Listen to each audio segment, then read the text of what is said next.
Good evening दोस्तों। Study with Ghanshyam classes channel को subscribe करें और वीडियो पसंद आए तो लाइक करें। पिछले वीडियो में हमने विद्युत क्षेत्र की रेखाएं के बारे में पढ़ा।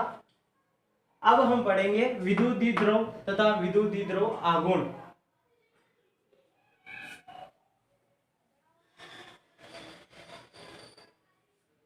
विद्युत द्विध्रुव क्या होता है? यदि दो समान परिमाण तथा विपरीत प्रकृति के आवेशों को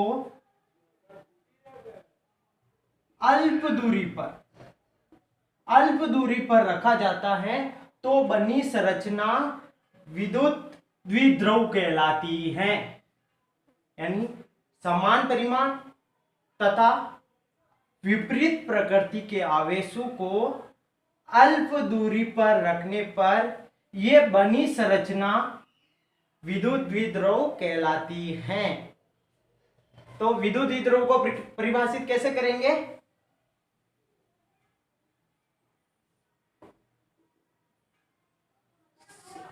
समान परिमाण तथा विपरीत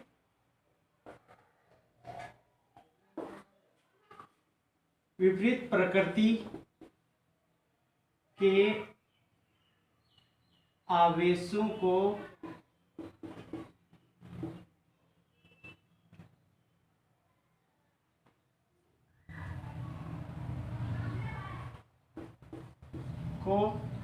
अल्प दूरी पर रखने पर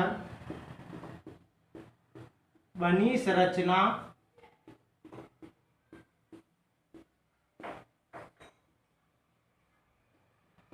विद्युत द्विध्रुव कहलाती है।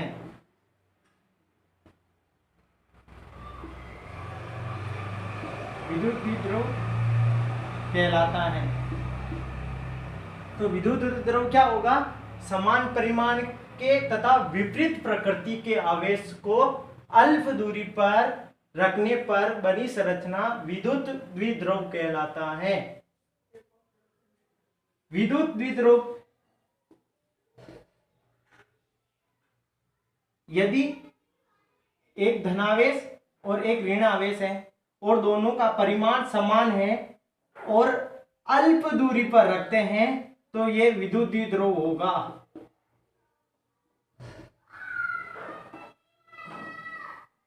ये विद्युत द्विध्रुव होगा। अब है विद्युत द्विध्रुव आघूर्ण।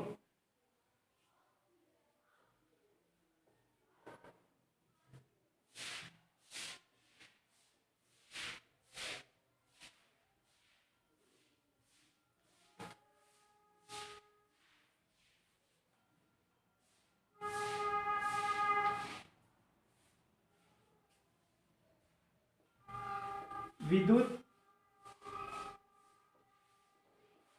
द्विध्रुव आघूर्ण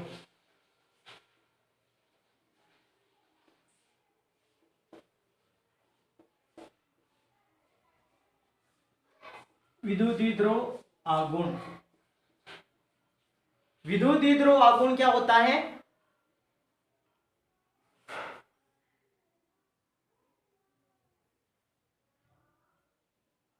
जैसे कोई ये विद्युत द्विध्रुव है और इनके मध्य की दूरी 2a है। ये प्लस q आवेश है, ये माइनस q आवेश है। तो प्लस q इन दोनों आवेशों में से एक आवेश का परिमाण तथा इनके बीच की दूरी का गुणनफल विद्युत द्विध्रुव आघूर्ण कहलाता है। तो इसमें आवेश कोई भी एक आवेश ले लेते हैं जिसका परिमाण q है।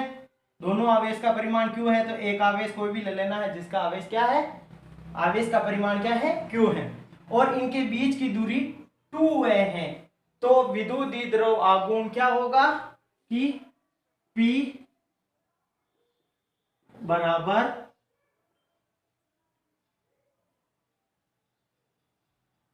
Q into 2A। तो ये आवेश की मात्रा हो जाएगी और ये दोनों आवेशों के बीच की दूरी हो जाएगी, तो ये P विद्युत द्विध्रुव आघूर्ण होगा। तो इसको इस पर विद्युत द्विध्रुव आघूर्ण को इस प्रकार परिभाषित कर सकते हैं,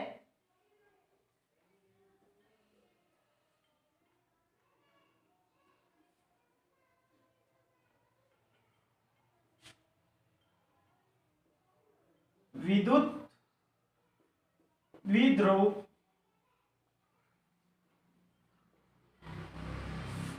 युग्म के किसी एक आवेश की मात्रा तथा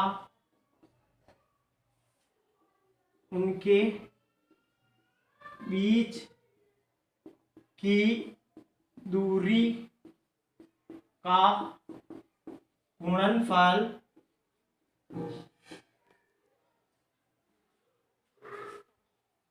विद्युत द्विध्रुव आघूर्ण कहलाता है। ध्रुव आघूर्ण कहलाता है। अर्थात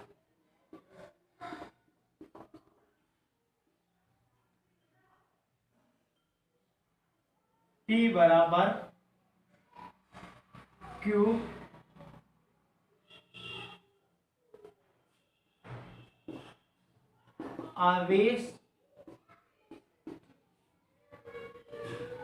आवेश की मात्रा इंटू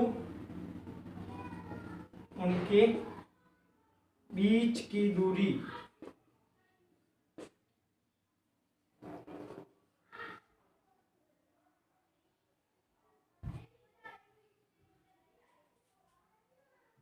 तो P बराबर Q, आवेश की मात्रा Q हो जाएगी इंटू और बीच की दूरी हो जाएगी 2A।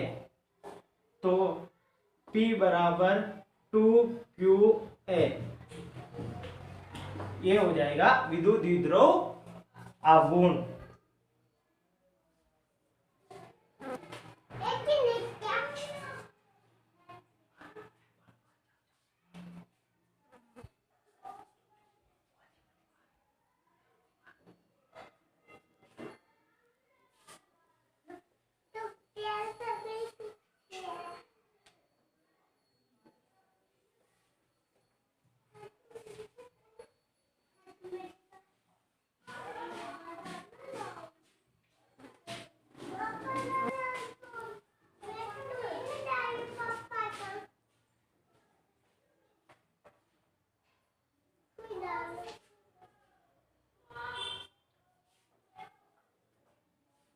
विद्युत द्विध्रुव आघूर्ण, विद्युत द्विध्रुव आघूर्ण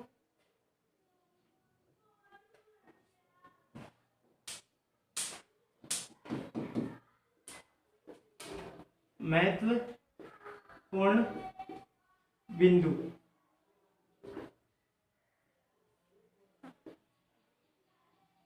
विद्युत द्विध्रुव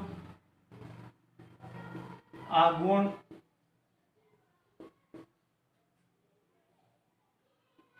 एक सदिश राशि है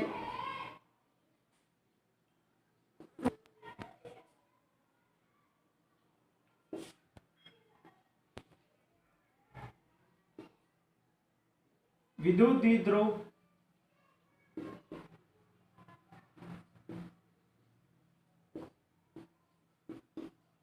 आघूर्ण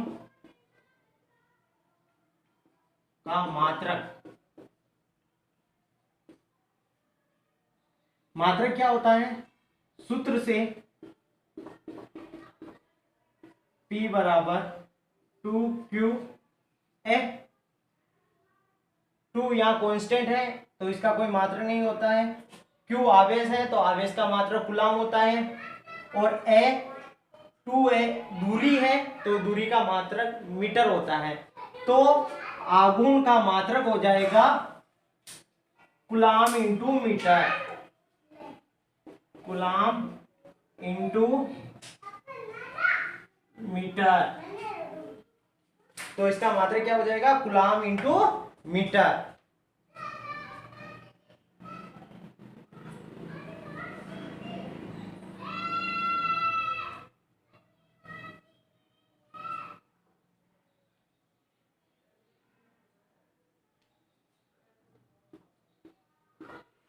दिशा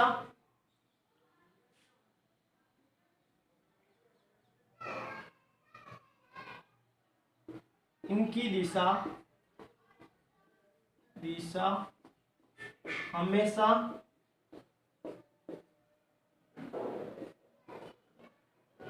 ऋण आवेश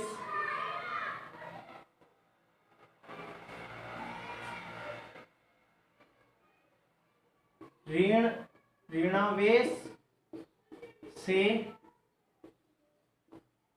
धनावेश की ओर होती है। विद्युत द्विध्रुव आघूर्ण एक सदिश राशि है। विद्युत द्विध्रुव आघूर्ण का मात्रक सूत्र से होता है P बराबर 2Q है।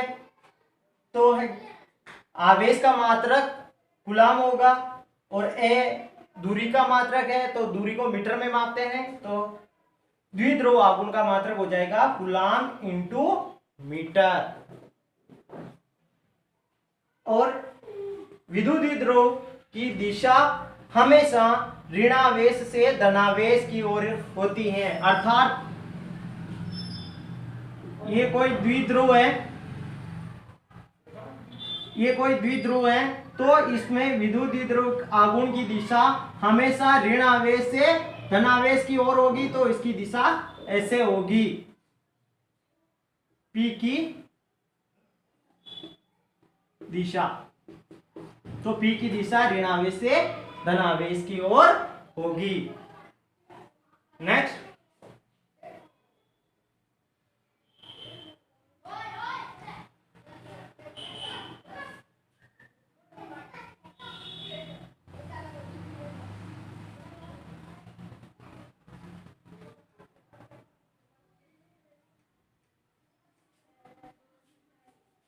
अब है विद्युत द्विध्रुव के कारण विद्युत क्षेत्र की तीव्रता। विद्युत द्विध्रुव के कारण विद्युत क्षेत्र की तीव्रता दो प्रकार से ज्ञात कर सकते हैं, उनकी अक्षीय रेखा पर और उनकी निरक्ष रेखा पर। सबसे पहले हम समझते हैं कि अक्षीय रेखा और निरक्षीय रेखा क्या होती हैं। तो है ये कोई द्विध्रुव है, तो दोनों आवेशों को मिलाने वाली रेखा को अक्षीय रेखा कहते हैं, अक्षीय रेखा। तो दोनों आवेशों को मिलाने वाली रेखा के अनुदिश गुजरने वाली रेखा को अक्षीय रेखा कहते हैं। और दोनों द्विध्रुव के मध्य बिंदु को द्विध्रुव केंद्र कहते हैं, विद्युत द्विध्रुव केंद्र। तो इसको विद्युत द्विध्रुव केंद्र O को विद्युत द्विध्रुव केंद्र कहते हैं। और इस विद्युत द्विध्रुव केंद्र से इस अक्षीय रेखा के लंबवत गुजरने वाली रेखा को निरक्ष रेखा कहते हैं, निरक्ष रेखा। तो अब हम अक्षीय रेखा पर किसी बिंदु पर विद्युत क्षेत्र की तीव्रता ज्ञात करेंगे और निरक्षीय रेखा पर कहीं पे भी बिंदु रखने पर उस बिंदु पर विद्युत क्षेत्र की तीव्रता ज्ञात करेंगे। तो सबसे पहले अक्षीय रेखा पर स्थित किसी बिंदु पर विद्युत क्षेत्र की तीव्रता ज्ञात करेंगे।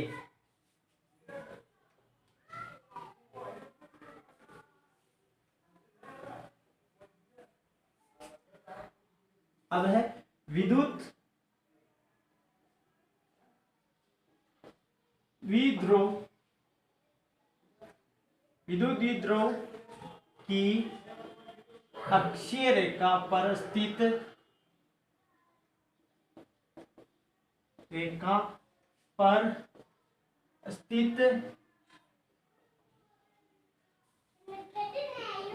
किसी बिंदु पर विद्युत क्षेत्र की तीव्रता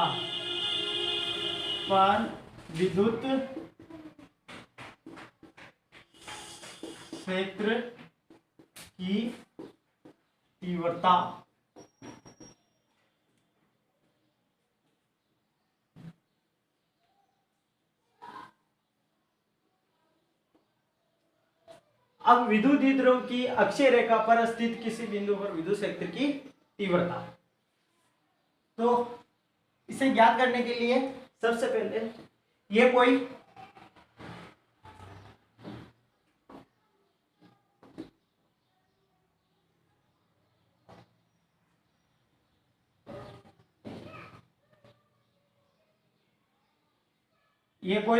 द्विध्रुव है, ये माइनस क्यू आवेश है, ये प्लस क्यू आवेश है,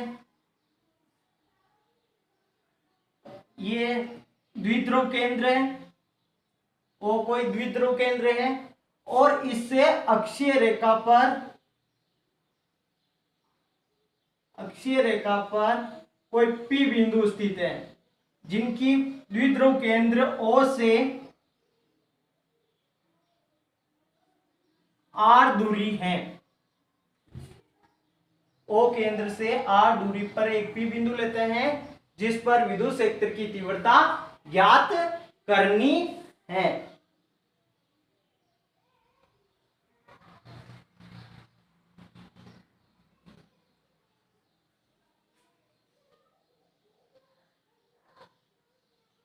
पी बिंदु पर विद्युत द्विध्रुव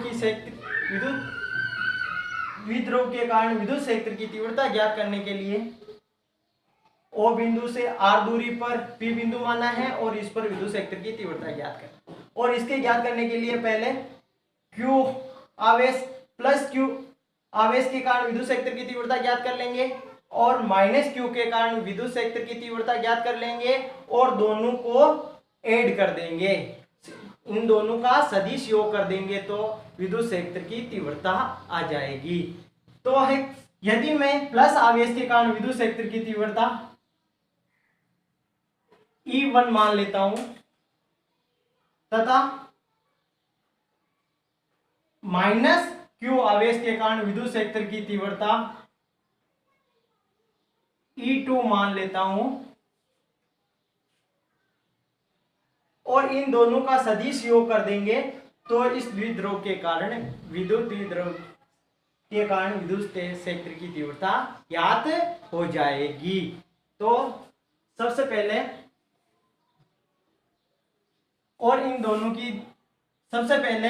अब इस प्लस के कारण और माइनस क्यू के कारण विद्युत क्षेत्र की तीव्रता ज्ञात करनी है, तो इस आवेश से पी बिंदु की दूरी चाहिए। तो ये इनकी कुल दूरी है 2f, तो है यहां से यहां तक ए दूरी हो जाएगी। अब इस प्लस क्यू आवेश से इसकी आवेश की दूरी क्या होगी, तो ये टोटल आर है, और यहां से यहां तक आर है, और आर में से एक को लेस कर देते हैं, माइनस कर देते हैं, तो क्या बचती है, इन दोनों के बीच की दूरी बच जाती है। तो मैं क्या कर देता हूं, आर माइनस ए कर देता हूं, तो प्लस क्यू आवेश और पी बिंदु के बीच की दूरी आ जाती है। इसी प्रकार यदि मैं ये P से O बिंदु तक दूरी कितनी है, टोटल R है, और इसमें मैं A और जोड़ देता हूं, ये भी क्या है, A है, तो ये A प्लस कर देता हूं, तो ये टोटल कितनी हो जाएगी, R प्लस A। तो यहां से माइनस आवेश से P बिंदु की दूरी हो जाएगी R प्लस A। बस ये समझ में आने पर विद्युत क्षेत्र की तीव्रता ज्ञात करना आसान हो जाएगा।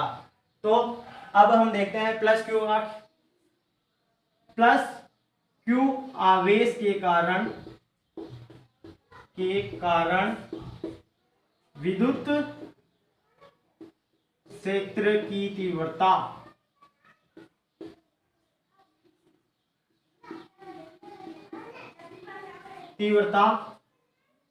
E1 माना है। तो E1 बराबर, हमने पहले पढ़ चुके हैं कि विद्युत क्षेत्र की तीव्रता क्या होती है, बिंदु आवेश के कारण KQ/R²। तो इसके कारण हो जाएगी KQ/R², जहां यहां R क्या हो जाएगा, प्लस Q, और P के बीच की दूरी है तो इनके बीच की दूरी है R माइनस A। तो यहां पर दूरी क्या हो जाएगी, R माइनस A का होल स्क्वायर। और दिशा क्या होगी, ये प्लस आवेश से दूर की ओर, तो इनकी दिशा हो जाएगी, इसको A नाम दे देवे, इसको B दे देवे, तो इसकी दिशा हो जाएगी B P की दिशा में। तो है दिशा हो जाएगी B P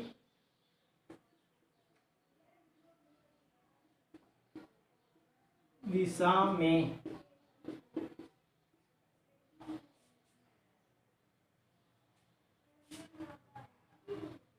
इसको समीकरण 1 दे देते हैं।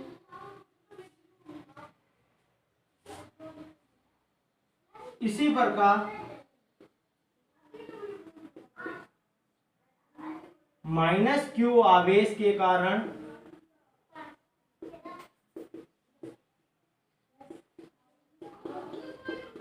विद्युत क्षेत्र की तीव्रता,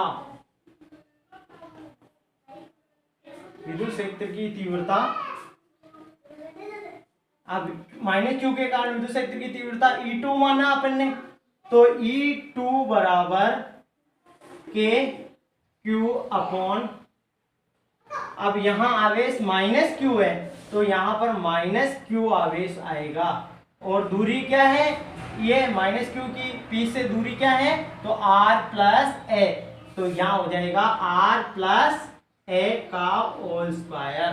और दिशा हो जाएगी P, ये दिशा इधर आ रही है तो P से A की ओर, तो दिशा हो जाएगी PA दिशा में।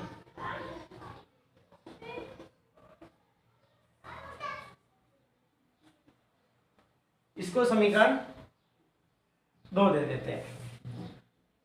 अब द्विध्रुव के कारण कुल विद्युत क्षेत्र की तीव्रता क्या करते हैं, तो दोनों का सदिश योग कर लेते हैं। अब सदिश योग दोनों क्योंकि विपरीत दिशा में है,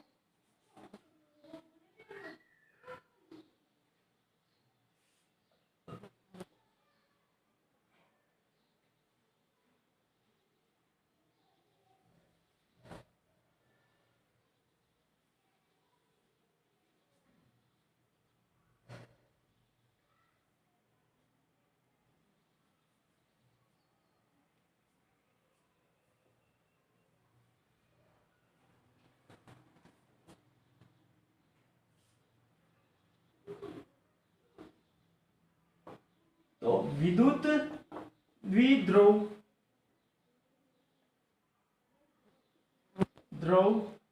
के कारण विद्युत क्षेत्र की तीव्रता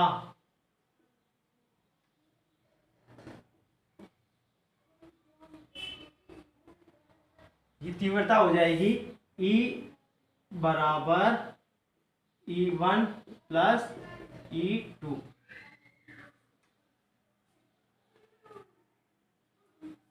सदिश है